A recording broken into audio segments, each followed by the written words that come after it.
Good morning दोस्तों, राधे राधे। कैसे हैं आप लोग? आशा करती हूँ आप लोग बहुत अच्छे होंगे। मैं भी यहाँ पे ठीक हूँ।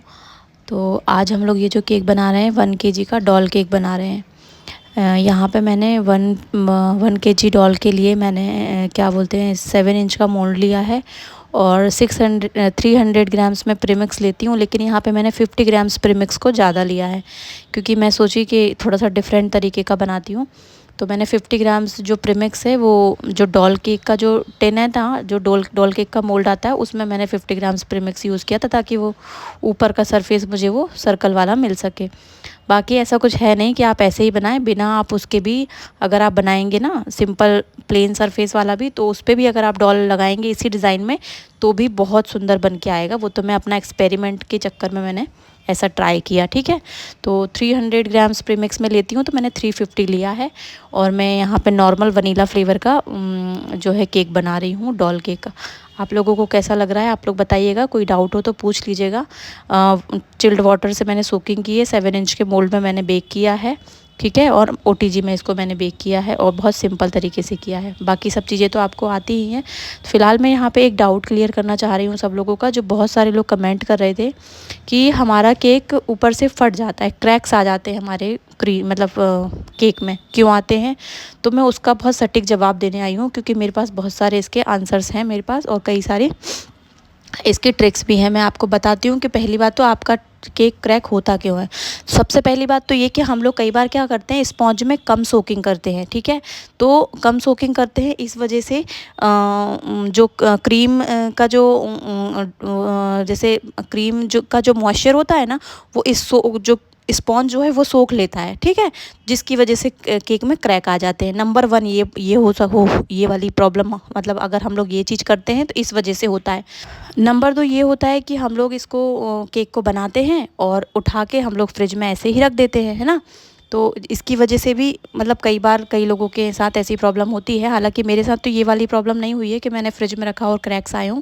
हाँ, लेकिन अगर आप ओवर बीट करते हैं, ठीक है, क्रीम को ओवर बीट करते हैं और केक को फ्रिज में रखते हैं ना, तो ये क्रैक्स आते हैं। लेकिन सबसे इम्पॉर्टेंट टिप्स मैं यहाँ पे दूंगी जो मेरे साथ हुई है, कि किस वजह से मेरे केक में क्रैक आया है वो मैं आप लोगों को बता दे रही हूँ। तो अगर ये चीज़ आपके साथ भी हो रही है तो ये चीज़ आप आगे से ये गलती मत करना। देखिए, आप केक को बनाते हैं, केक बनाने के बाद आप फ्रिज में रखते हैं, ठीक है।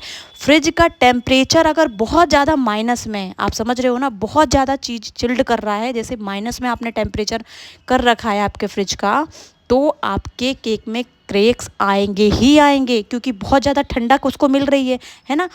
ठंडक मिल रही है और केक की क्रीम के ऊपर वो ठंडक जा रही है, तो क्रीम क्या हो रहा है, सूख रही है, तो वो क्रैक आ रहे हैं, है ना।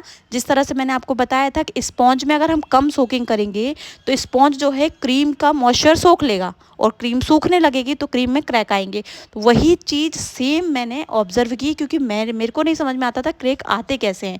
तो अगर आपका, जैसे मैंने आपको कैसे मेरे साथ क्या दिक्कत हुई थी, जो मुझे ये पता चला, मैंने फ्रीजर में रखा था केक, तो मेरे केक में क्रैक आ गए क्योंकि उसका इतना टेम्परेचर चिल्ड था। हालांकि बहुत कम समय के लिए रखा था, लेकिन मुझे ये चीज़ समझ में आई। तो आप लोग भी ध्यान रखिएगा, अगर आपका फ्रिज का टेम्परेचर बहुत ज़्यादा माइनस में है तो क्रीम में तो केक में क्रैक्स आएंगे ही आएंगे। यही सबसे मेजर दिक्कत होती है जिसकी वजह से केक में क्रैक आते हैं। इसके अलावा कोई प्रॉब्लम नहीं होती है, ठीक है।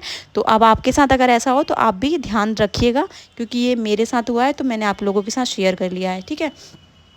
तो ये वाला केक आप लोगों को कैसा लगा आप लोग बताइएगा दोस्तों। 600 रुपये मैंने इसका चार्ज लिया था और बहुत ही ज़्यादा लोगों को यहाँ पे पसंद आया है। और मतलब तो उन्होंने कई बार, मतलब जैसे ये वाला जब मैंने ऑर्डर दिया, फर्स्ट टाइम लिया उन्होंने, फिर उन्होंने नेक्स्ट अगले दिन 2 किलो केक का ऑर्डर दिया, मतलब डॉल केक का ही। तो मैं नेक्स्ट वीडियो में उसका शेयर करूँगी आपके साथ वीडियो। तो आप लोग देखिए, इसमें मैंने नया टाइप का डिज़ाइन ट्राई किया है, जो भी मुझे समझ में आता है ऑन द स्पॉट मैं वो डिज़ाइन बना देती हूँ। मैं पहले से तो कोई प्लान करती नहीं हूँ। और भी क्या क्वेश्चंस हैं आप लोगों के, आप लोग मत मुझे बताइएगा और मैं कोशिश करूँगी आप लोगों के सारे क्वेश्चंस का जवाब देने का। मैं रेगुलर बेस पे वीडियो नहीं बना पा रही हूँ, तो वो मैं आप लोगों के साथ मैं शेयर करूँगी, क्यों नहीं बना पा रही हूँ, देखिए, मैं कोशिश तो करती हूँ ना सारे आपके क्वेश्चंस के जवाब देने का, कि मैं कमेंट सेक्शन में दे सकूँ जवाब। लेकिन तभी भी अगर आपको ऐसा कोई डाउट है तो आप मुझसे पूछ सकते हैं, मैं उस पे वीडियो बना के आपको एक्सप्लेन कर दूँगी, है ना। और एक मेरी सब्सक्राइबर हैं पारस खुरमी जी, है ना। तो मैं उनका एक लास्ट कमेंट का रिप्लाई मैं उनको नहीं दे पाई हूँ मैम। मैं आपको फ्री होके जैसे भी मुझे समय मिलेगा मैं आपको उसको डिस्क्राइब करूँगी, है ना। और नहीं होगा तो मैं नेक्स्ट वीडियो में उसको भी एक्सप्लेन करूँगी आपके लिए, ठीक है। मुझे बहुत अच्छे से याद है। और उनके लिए मुझे एक वीडियो और बनाना है कि जो स्टैंड मिक्सर है और हैंड ब्लेंडर है उस पे मैं कैसे क्रीम को बनाती हूँ, मुझे वो भी एक्सप्लेन करना है। तो मैं ये 2 चीज़ों का वीडियो आपके साथ मैम मैं ज़रूर शेयर करूँगी। अभी कुछ बिज़ी चल रही हूँ, इस वजह से मैं रिप्लाई नहीं दे पा रही हूँ। तो एक आप लोगों से मुझे एक हेल्प चाहिए है दोस्तों, जितने भी मेरे सब्सक्राइबर्स हैं, आप लोग इंदौर से कौन-कौन सब्सक्राइबर हैं, प्लीज़ मुझे इंस्टाग्राम पे आप प्लीज़ मुझे कमेंट करिए। मुझे कुछ इंपॉर्टेंट आप लोगों के साथ बात शेयर करनी है। जो भी सब्सक्राइबर इंदौर एमपी से हैं, वो सब्सक्राइबर मुझे मेरे इंस्टाग्राम पे मैसेज कीजिए प्लीज़। तो फिर मैं आप लोगों के साथ कुछ बात डिस्कस करना चाहती हूँ, है ना।